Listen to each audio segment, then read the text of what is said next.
Happy New Year and Happy New Podcast. This is Film Feeder.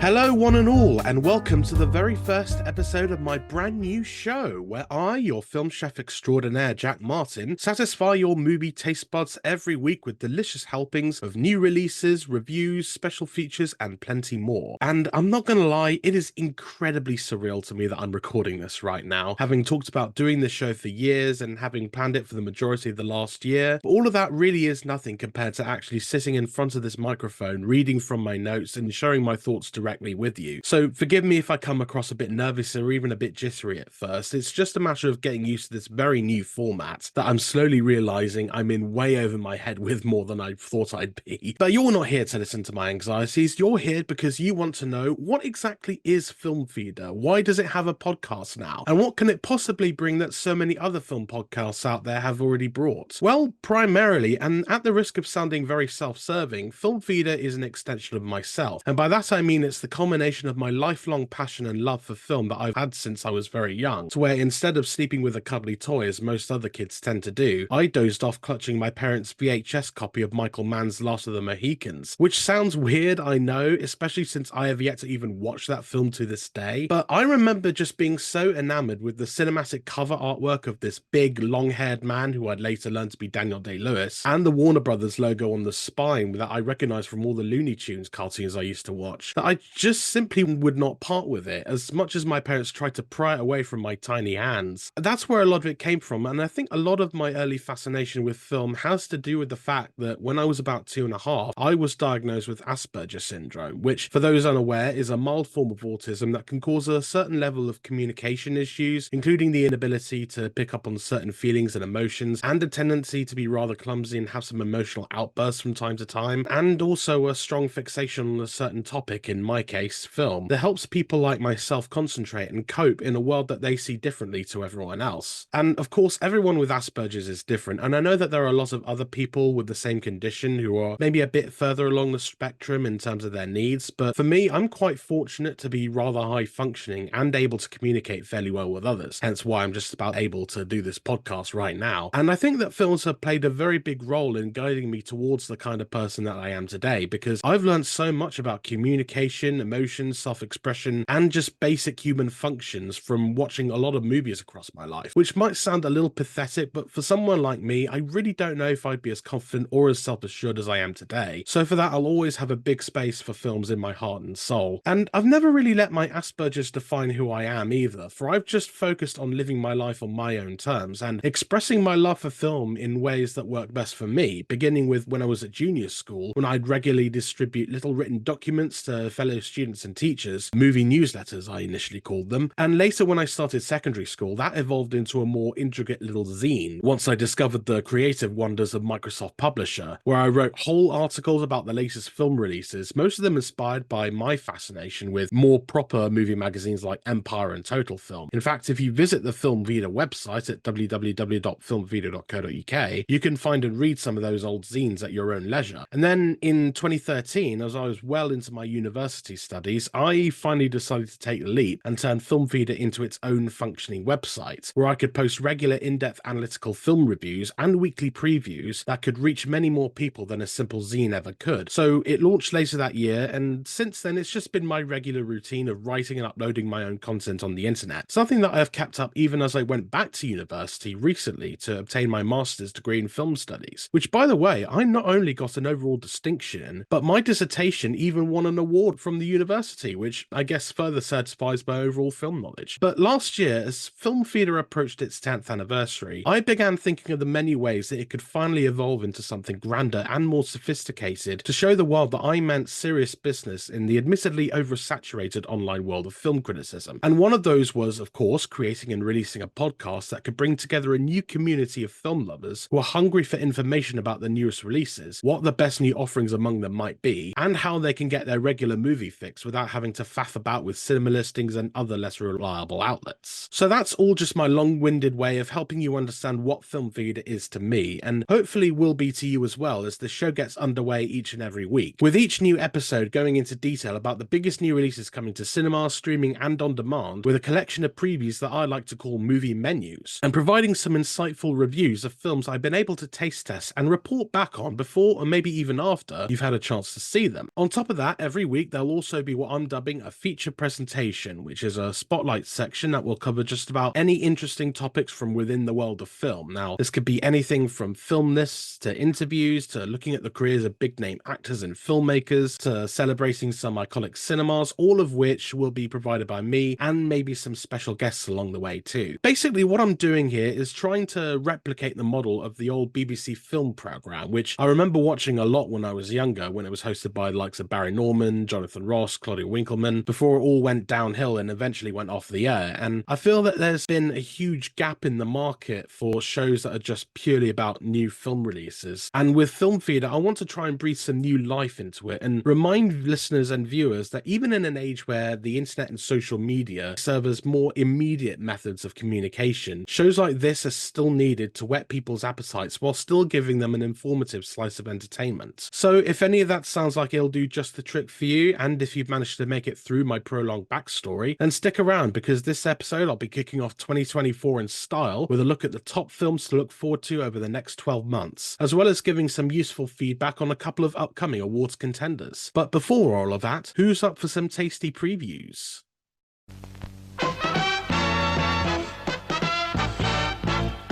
And now, preview time.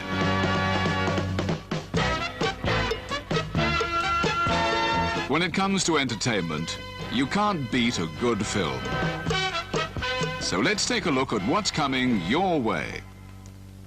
That's right, you can't beat a good film, and my exclusively curated movie menus aim to give you a range of options for your next viewing, so that you can find the next good film in your life. First off, let's talk about the movie of the week, which is the film I've deemed to be the most notable entry of the bunch, as well as the worthiest of your attention, and this week it's none other than Priscilla. This is the new film from writer-director Sofia Coppola, who of course has made films like The Virgin Suicides, Lost in Translation, Marie Antoinette and others, and it tells the story of Priscilla Presley, the young wife of global superstar Elvis Presley, and how she was quickly swept off her feet by him when they met when she was 14 years old and he was stationed in West Germany during his army days, which led to a relationship and eventually a marriage that was filled with controlling and even abusive behavior, and led to Priscilla finding a life of her own out of Elvis's shadow. Kaylee Spaney, who you might have previously seen in films like Bad Times at the El Royale and Pacific Rim Uprising, won the Best Actress trophy at last year's Venice Film Festival and is currently nominated for a Golden Globe for her portrayal of the young Mrs. Presley, while the role of Elvis is here filled by Jacob Elordi, who you'll undoubtedly recognise from HBO's Euphoria, as well as Emerald Fennell's Saltburn from last year. So I don't want to say too much about this film because I'll be talking about it a bit more in depth later on in the show, but for now I'll say that it's worth your time because it's a bold and quite daring new vision from the filmmaker that does not sugarcoat some of the darker aspects of this relationship, which might just be enough to entice the curiosity of Elvis fans as well as those of Sofia Coppola herself. And you can check it out in cinemas from New Year's Day, which is today, the release date of this episode, so it's showing now wherever you might be. Now, leading the way for this week's other cinema releases is One Life from director James Hawes, who makes his feature debut after directing episodes of shows like Doctor Who, Black Mirror and Slow Horses among others. So the film is about the life of Nicholas Winton, who in 1939 led a movement to evacuate hundreds of young refugees from Czechoslovakia before the Nazis could invade, and who later in life found his efforts rewarded with a heartfelt surprise on the set of the BBC show That's Life. Anthony Hopkins and Johnny Flynn both play Winton at these different points in time, with support from Romola Garai, Alex Sharp, Jonathan Pryce and Helena Bonham Carter. And again, I don't want to go into too much detail since I'll be talking about this film later on too, but it is a deeply moving drama that you can now check out on the big screen, as it's also scheduled for wide release from today, New Year's Day. Now, those seeking something more sinister will find themselves floating more towards Night Swim, a new horror from producers Jason Blum and James Wan, who also produced last year's runaway horror hit Megan, or Mithrigan as it's meant to be written, which sounds like one of those creepy nice guys tipping their fedora to a room like Mithrigan. But anyway, the producers here helped writer-director Bryce Maguire adapt the short film he co-created into a terrifying new feature about a family, including parents Wyatt Russell and Kerry Condon, moving into a new home with a swimming pool that has a deadly supernatural force lurking underneath the water. Now, this doesn't come out until this Friday, the 5th of January, but it could already be this year's successor to Muthrigan, with its early release date certainly indicating that they're trying to replicate that movie's success. But it should come with its own weight of sinister scares and underwater thrills that any horror lover should eat right up. So once again, that's Night Swim, which comes out in cinemas this Friday. Also coming to cinemas that day is Scala with 3 exclamation points. This is the new documentary about the infamous Scala cinema that became famous throughout the Thatcher regime for screening a number of provocative exploitation films considered taboo at the time, and in doing so united a whole community of film lovers and artists who called the cinema their home. So it's directed by duo Ali Catterall and Jane Giles, the latter of whom was once a programmer for the Scala, and it features several interviews with filmmakers like John Waters and Ben Wheatley, as well as general film buffs like Kim Newman and comedian Stuart Lee, in addition to a soundtrack by legendary musician Barry Adamson, all of which makes up a fascinating new film that offers viewers the chance to just revel in the utter debauchery and mayhem of the Scala's legacy. Once again, that's Scala, 3 exclamation points, which comes to cinemas on Friday, the 5th of January.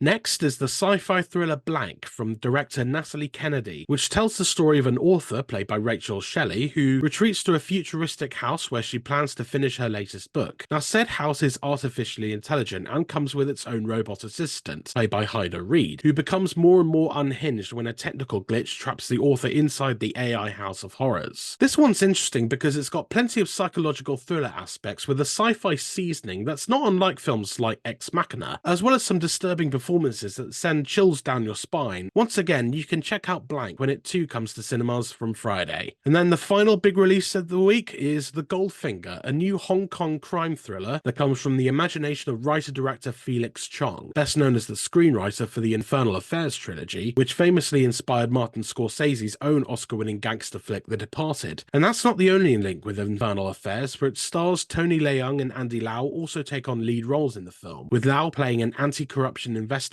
who looks into the shady affairs of Leung's businessmen in 1980s Hong Kong, in a compelling saga inspired by the real-life corruption and fraud scandal of the Carrion Group conglomerate, which also happens to be the most expensive film production in Hong Kong history, with a budget of $350 million in local currency, which equals to about 35 million in British pounds and 44 million in US dollars. That's more than enough reasons to check out The Goldfinger, which, along with most of the other films on this list, is showing in cinemas from the 5th of January. Now, moving on to releases that are coming exclusively to streaming or on-demand services, Netflix has a couple of noteworthy releases right out of the gate, including the Spanish-language survival drama Society of the Snow from director J.A. Bayona, who previously made The Orphanage, The Impossible, and to a far lesser extent Jurassic World Fallen Kingdom, and who here tells the devastating true story of the 1972 incident that saw a flight of 45 passengers traveling from Uruguay to Chile suddenly crash land in the Andes Mountains, where the small handful of survivors must do whatever is necessary to make it through the harsh snowy conditions, even if it means resorting to some rather unspeakable acts. The film's already been gathering quite a lot of awards buzz, with it being Spain's official entry for this year's International Feature Film Oscar, and the powerful emotional impact that it's said to have should put it right at the front of the conversation when nominations are announced. But you can judge for yourself when the film becomes available on Netflix from Thursday, the 4th of January. And a day later is another hard-hitting drama, Good Grief, which is the directorial debut of Dan Levy, who you may know best as the co-creator and breakout star of the hit sitcom Schitt's Creek, and who here also stars in his own script as a man left devastated by the sudden death of his husband Luke Evans, and then decides to take a weekend trip to Paris with his friends Ruth Negga and Himesh Patel. Said to be inspired by some of Levy's own personal losses, as well as the collective trauma shared by all of us during the recent pandemic, this is heartbreaking but profound stuff from Levy, who shows that he has just as mighty a skill for drama as he does for laugh-out-loud comedy, which will be evident once Good Grief arrives on the service. Meanwhile, Prime Video is the UK home of Freelance, the new action comedy from director Pierre Morel, who's best known for the first Taken movie, and here directs John Cena as a former Special Forces operative who reluctantly takes a gig as the bodyguard of disgraced journalist Alison Brie, who's venturing to a South American country to interview its charming but ruthless dictator, played by Juan Pablo Raba, only for the three of them to be forced to flee when the country undergoes a major coup, and then survive the oncoming rebellion. It's got plenty of explosive action, action, as well as John Cena being both cool and charismatic, to keep my and hopefully your curiosity afloat, especially because it's now streaming on Prime, so there's no more excuses for not seeking it out. And then finally, Sky Cinema has a doozy on offer with Arthur's Whiskey, the humorous tale of widower Patricia Hodge discovering an anti-aging elixir by her late husband. And along with her gal pals Diana Keaton and Lulu, she decides to use it in order to revisit her youthful days, which, as you might expect from this kind of comedy, doesn't always go the way that they had hoped. But with silly laughs and a balmy premise, it's worth your curiosity now that it's streaming on that particular service. And that's about it for this week's movie menu. Hopefully you can pick out something among that list to go and see, or at the very least know a bit more about what you're getting into before you tuck into the many new arrivals on your screens. So let's move on to the next section of the show, which is, of course, the feature presentation.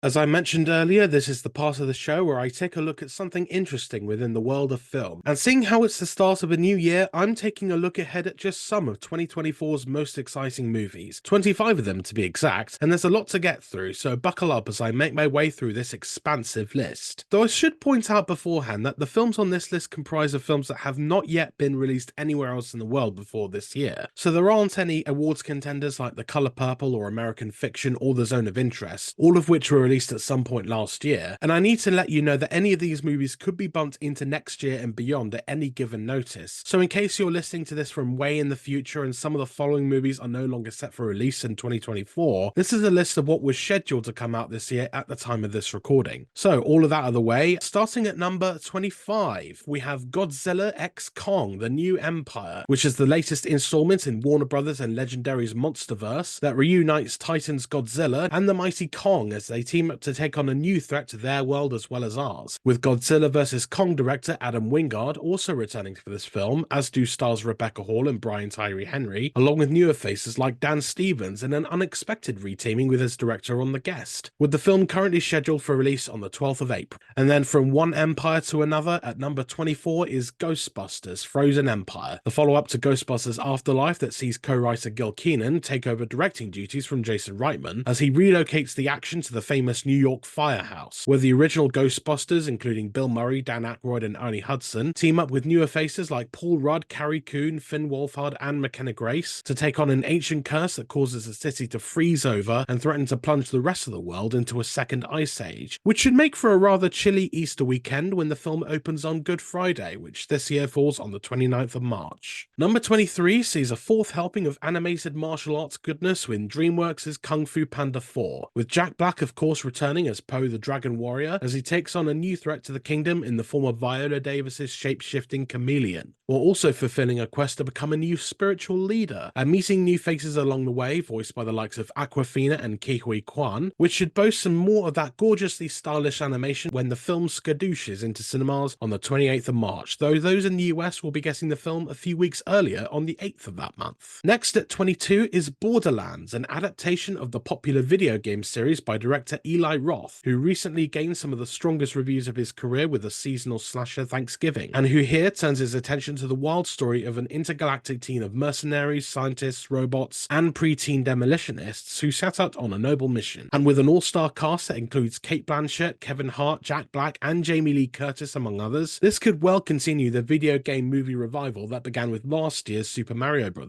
Movie, when it lands in cinemas on the 9th of August. And it's showtime at number 21 with the forthcoming release of Beetlejuice 2, director Tim Burton's long-awaited follow-up to his original horror comedy from 1988, which sees the return of Michael Keaton as the rambunctious supernatural bioexorcist as he comes across familiar faces like Winona Ryder and Catherine O'Hara, and new ones including Wednesday star Jenna Ortega, Monica Bellucci, and even Willem Dafoe, with a hilarious and dark-natured story that should spook and delight audiences when it comes out on the 6th of September. For number 20, it's The Fall Guy, director David Leitch's big-budget action comedy that adapts the popular TV series about a Hollywood stuntman who moonlights as a vigilante, with said stuntman played here by everyone's favourite Ryan Gosling, along in an ensemble that also includes Emily Blunt, Winston Duke, and Aaron Taylor-Johnson, which is currently scheduled to kick off the summer blockbuster season on the 2nd of May. At number 19 is Alien Romulus, the latest entry in the sci-fi horror franchise that doesn't have a lot of plot details on hand at the moment, but is rumored to be a standalone that isn't necessarily connected to the original films, or even the recent Prometheus strand, which some audiences weary of the latter might be relieved to hear. But with Don't Breathe director Fede Alvarez on hand, as well as formidable leads in both Kaylee Spaney and Isabella Merced, this could be the film to get the franchise back on track when it bursts into cinemas on the 16th of August. Number 18 is another one that doesn't have a lot of plot details, but after the surprise of last year's Teenage Mutant Ninja Turtles Mutant Mayhem, I'm keeping more of an open mind about new animated takes on established franchises, which is very much the case with Transformers 1 from Toy Story 4 director Josh Cooley, that's said to be a prequel set on the planet Cybertron, as the relationship between Optimus Prime, voiced here by Chris Hemsworth, and Megatron, voiced by Brian Tyree Henry, is explored in great detail, while other Autobots and Decepticons will have the vocals of Scarlett Johansson, Keegan-Michael Key, John Hamm, and Lawrence Fishburne coming out of their mouths, which in and of itself should make one curious before its arrival on the 18th of October in the UK, or the 13th of September if you're in the US.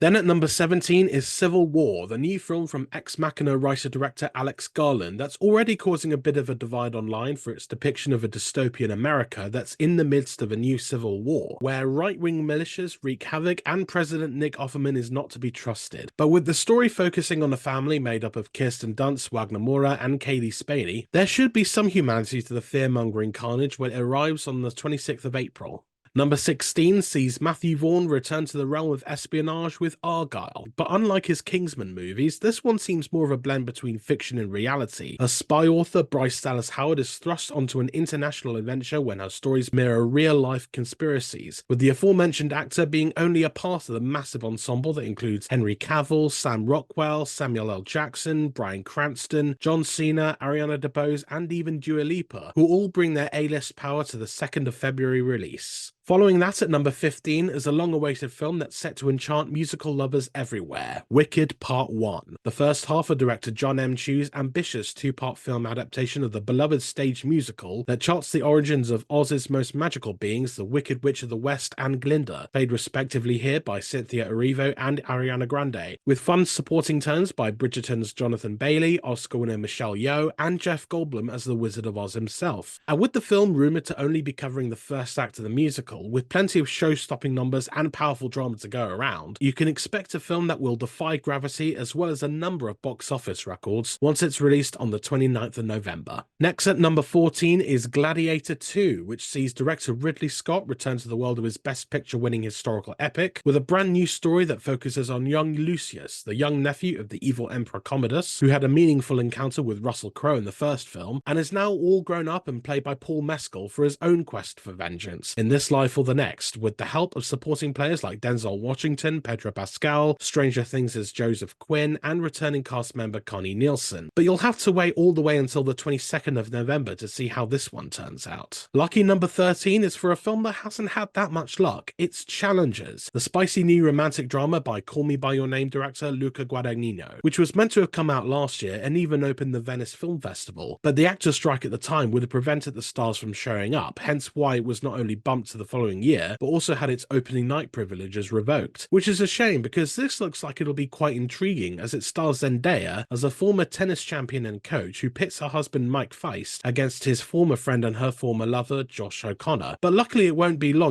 before we finally see what the fuss was about when the film grand slams its way into cinemas on the 26th of April. Number 12 is Inside Out 2, which is of course Pixar's latest sequel to their original hit film, which follows the anthropomorphized emotions like Amy Poehler's joy and Louis Black's anger, meeting and dealing with all sorts of new emotions as their host Riley becomes a teenager, which is bound to cause all sorts of hilarious chaos that should delight emotional audiences when the film drops on the 14th of June, just in time for the summer holidays. I'm eager to shout to the heavens about number 11, even if it means I'll be instantly gobbled up by blind aliens. It's A Quiet Place Day 1, the prequel to John Krasinski's tense horror series that sees Pig director Michael Sarnowski give a look at the early days of the global invasion by creatures that hunt only by sound. And with Lupita Nyong'o, Joseph Quinn, and Jaimin Onsu among the cast, you can expect powerhouse low-volume performances galore when it tiptoes into cinemas on the 28th of June. It's time to rev up number 10 on the list, which is Jeff Nichols' The Bike Riders. Now, this was due for release late last year in time for awards season, but during the actors' strike, it was removed from the schedule by original distributor Disney, and then out of the blue, it was dropped entirely by the studio, with distribution now being handled by Universal, who have set it for release on the 21st of June. So I have actually seen this film already. I saw it at last year's BFI London Film Festival, and it is genuinely really good, with some excellent performances by an ensemble that includes Austin Butler, Tom Hardy, Jodie Comer, and Nichols' regular actor Michael Shannon.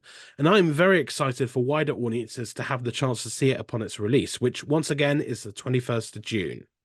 Now, another film I saw at the London Film Festival also happened to be my personal favourite of all the ones I saw, and that's Richard Linklater's Hitman, which comes in at number 9. This stars Glenn Powell as a mild-mannered college professor who begins working for the police as an undercover operative posing as an assassin, which he ends up being rather good at, until he comes across Adria Arjona, who wants to hire him to take out her abusive boyfriend, only for them to form a relationship of their own. And I don't want to spoil any more of it, because this movie is honestly fantastic. I can't wait to watch it again with an audience, which might be hard to do because Netflix is releasing it, and knowing their release strategy, I mean, finding this on the big screen might be a mission in and of itself. But nonetheless, I'm hyped for this one, even though there's no confirmed release date yet at the time of recording this episode. Now, back to films I haven't already seen. At number 8 is The Lord of the Rings, The War of the Rohirrim. Wait, there's a new Lord of the Rings film coming out? Well, yes, there is. And not only that, but it's going to be a fully animated new entry by Japanese anime filmmaker Kenji Kamiyama, a prominent figure in the industry, having worked on films and shows like 009 Re-Cyborg, as well as being a background artist on the likes of Akira and Kiki's Delivery Service, and who here directs a story set 261 years before the Battle of Helm's Deep in the Two Towers, when the King of Rohan, Helm Hammerhand, voiced by Brian Cox, defends his kingdom from an oncoming army of wild men known as Dunlendings. And there's even space for Miranda Otto to reprise her role as Eowyn, who narrates the story for the viewer. Now, not much else is known about this, including what exactly the animation style will be like, but my curiosity is certainly piqued, as is yours hopefully, even though it's not due out until the 13th of December. Coming in at number 7 is Kingdom of the Planet of the Apes, which sees director Wes Ball of the Maze Runner trilogy, and who's also tapped to direct the new Legend of Zelda adaptation, continues the story of the evolved race of apes some 300 years after the death of Caesar, whose teachings are now being warped by power-hungry rulers, prompting a young ape played by Owen Teague from the It films to go on a dangerous journey with a feral human played by The Witcher's Freya Allen, which should boast some breathtakingly realistic effects and a meaningful story when it comes to Conquer Cinemas on the 24th of May.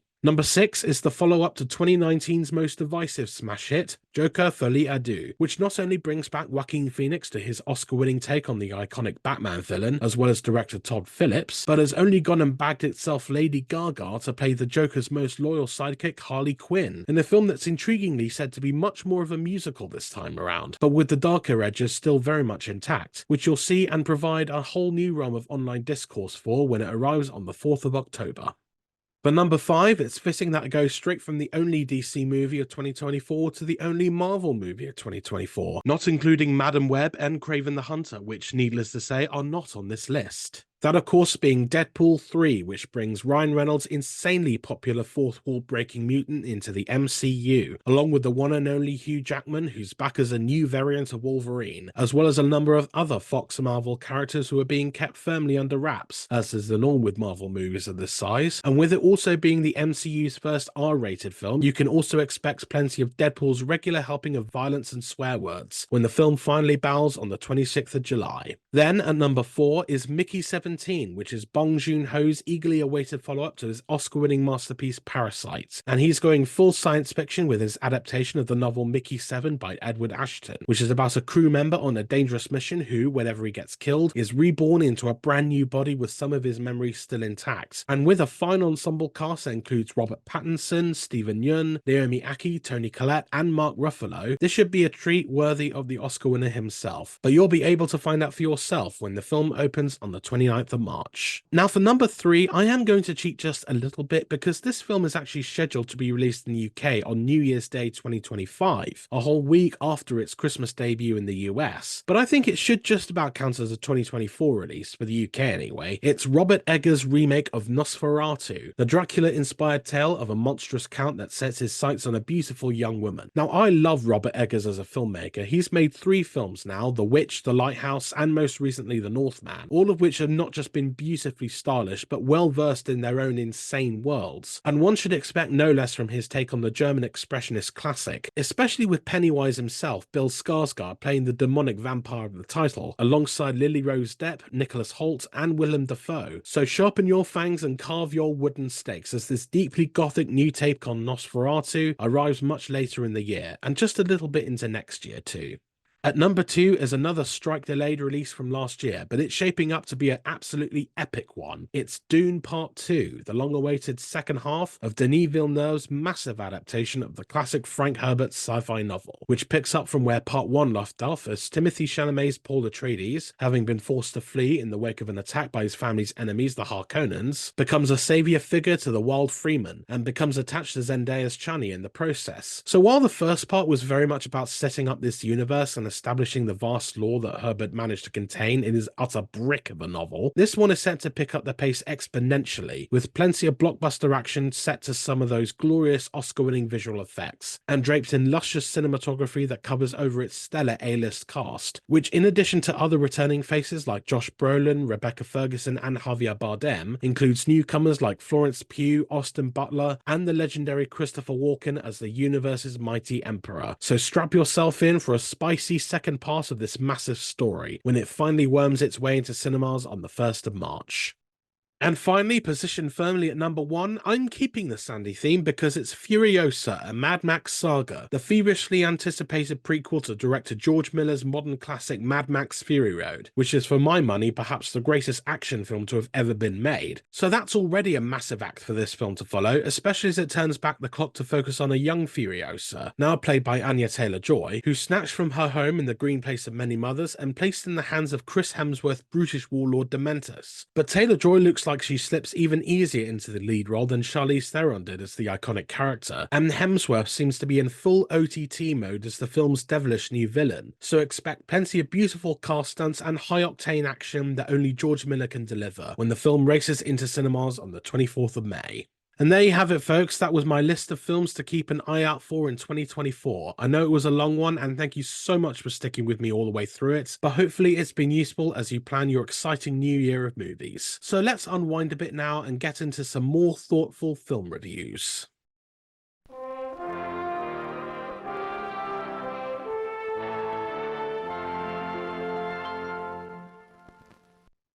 So if the movie menu was the appetizer and the feature presentation was the main course, then consider these reviews to be the sweet and savoury dessert that you just can't say no to. So this is the section where I give my detailed and honest thoughts on some of the newest releases, which may consist of ones coming out this week or ones that I was able to see over the last 7 days in between episodes. But I always try and give them as much time as I can to fully articulate my thoughts. And I tend to give films a rating out of 5 stars, a bit like Michelin stars, but for movies, with 1 star obviously being the worst possible rating and 5 stars being the best. So I've only got 2 reviews for you this week just to keep things fairly light, but they're ones that I teased earlier during the movie menu, and I'm sure you're excited for me to get right into them. So first up is Priscilla, which once again is written and directed by Sofia Coppola, who takes inspiration from the real-life Priscilla Presley's tell-all memoir Elvis and Me for her own portrait of the troubled relationship and later marriage between Jacob Elordi's Elvis and of course Kaylee Spaney's Priscilla. Now I've seen this movie twice. The first time was at a public showing at the BFI London Film Festival last October, and I remember it was one of like 4 movies I saw in a single day, so I was already feeling a bit weary before going in, and honestly after that initial screening I was rather underwhelmed by it. Like maybe I was expecting something more eventful, but the film never really came to life for me, even though it was rather gorgeously made, which tends to often be the case with a stylish filmmaker like Sofia Coppola, but I just didn't find myself getting that invested in the story or the characters who felt felt like they were very thinly sketched, and it gave off the vibe of one of those sensationalized made-for-TV biopics that exaggerate a public figure's private life for dramatic purposes, with this one feeling as though it would have had a better home on the Lifetime channel more than anything. So that was my initial reaction, and you can read the original 3-star review on the Film Theatre website at www.filmtheatre.co.uk. But since then, I've been thinking back on it a lot, especially after it's received quite a lot of praise by critics and audiences, so I got to thinking maybe there was something that I missed the first time around, or maybe I just wasn't in the right headspace. So I was very curious to go back and rewatch the film and give it a fairer glance, and lo and behold, I was able to sneak in another screening a few weeks ago, and honestly, I actually really enjoyed it the second time. Like, retrospectively, I feel like equating it to a Lifetime movie was very unfair, for while at first it seemed like it was going through the motions of a made-for-Lifetime biopic, Coppola neatly packs a lot of harrowing themes and topics under the seemingly artificial surface, which are present in scenes of Priscilla being emotionally manipulated and verbally, sometimes physically abused by Elvis, which are deeply unsettling, especially for how matter-of-factly they are executed. But Coppola does well to keep her film from ever taking a turn into the melodramatic, which really would have given off Lifetime vibes, and instead gently nudges it towards a sobering portrait of a toxic relationship, where you get to see how isolating and lonely her existence is because he simply has to be in control of everything, due to all of the control that's been taken away from him by other parties such as Colonel Tom Parker, who is mentioned often but never actually appears, but is always a lingering presence that adds a subtle layer of tragedy to Elvis's character. And as in some of her previous movies like The Virgin Suicides and Marie Antoinette, Coppola charts a young girl's journey toward womanhood through a series of emotionally taxing episodes, in stark contrast to the luxurious lifestyle they lead. And in Priscilla, she gives her title character plenty of room to develop her own agency and autonomy within her relationship with Elvis. And as a result, you really do see her grow from a naive and somewhat reserved young teenager to a self-assured woman who's confident in her own path, something that allows a loosely strung narrative, which was another thing I unjustly criticised in my first review, to make her development much more apparent. Now, this in turn revealed an achievement that I wasn't able to pick up on before, which was how Coppola has deeply humanized a historical figure who's been iconized in the wake of her husband's legend status. And the loose narrative structure is intentional, as it lets this person naturally grow from this shy and petite figure to someone who's capable of creating their own destiny, which is accentuated by Coppola's writing and stylish direction, as well as some striking costume designs and, honestly, a perfectly wound lead performance by Kaylee Spaney, who is excellent in the film. Now, as for Jacob Elordi, he's fine, but I honestly never fully bought him as Elvis, probably because he's perhaps a bit too soft to portray Elvis's rogue bad boy nature, which was something that Austin Butler nailed and then some in the Baz Luhrmann film. Now, I still don't think Priscilla is perfect. There are some scenes and sections that end up going nowhere, and you can tell where a quick edit could have made all the difference. But by and large, I am very glad that I was able to revisit Priscilla and like it a lot more on my second viewing, because rarely do I ever go back and reevaluate a film, especially one that I didn't care that much for the first time round. But for this one, I knew that there had to be more than what I originally saw, and thankfully there was. So overall, I'd give Priscilla a 4-star rating, which equates to a meal you'll be hungry for more helpings of, and it's now showing in cinemas. So that was my review for Priscilla. Now I'm moving on to One Life, the new film from director James Hawes, which, like Priscilla, I also saw during the BFI London Film Festival, and even saw again fairly recently at an advanced screening. But unlike Sofia Coppola's film, my opinion on One Life is really no different to how it was the first time, which is that it's certainly a good movie, a very moving and profound one at that, but it's maybe a bit too safe and conventional for a story of this magnitude. So the story, as a quick reminder, it's set at 2 points in the life of humanitarian Nicholas Winton, who in 1939 is played by Johnny Flynn as he heads a movement to evacuate hundreds of children from Czechoslovakia, something that he's recognised for in the late 80s when Winton, now played by Anthony Hopkins, becomes the subject of an important episode of the BBC's variety programme That's Life. Now, you might have seen clips of that particular episode on YouTube, TikTok, some of which are slightly edited to emphasise the sentimentality of the moment, and that's basically what One Life is, a feature-length biopic that details Nicholas Winton's heroic deeds and does so in ways that can be genuinely emotional. The thing is, though, the script, which is credited to Lucinda Coxon and Nick Drake, tends to follow a very conventional pattern when it comes to this kind of biopic, where you'll get a lot of standard scenes where the central figure goes from one show-stopping monologue straight into another, while many of Winton's wartime heroics are somewhat watered down to make the film's narrative flow a bit smoother, with certain supporting characters providing light comic relief every now and then to offset the heavier emotional moments, namely Helena Bonham Carter as Winton Quentin's German-born mother, who assists her son on his noble mission. She's good in the film too. So the script goes through many of the expected motions that are found within many other similar historical biopics, and it sticks safely to that pattern without much deviation, which in a way does make it less profound than a story like this really deserves.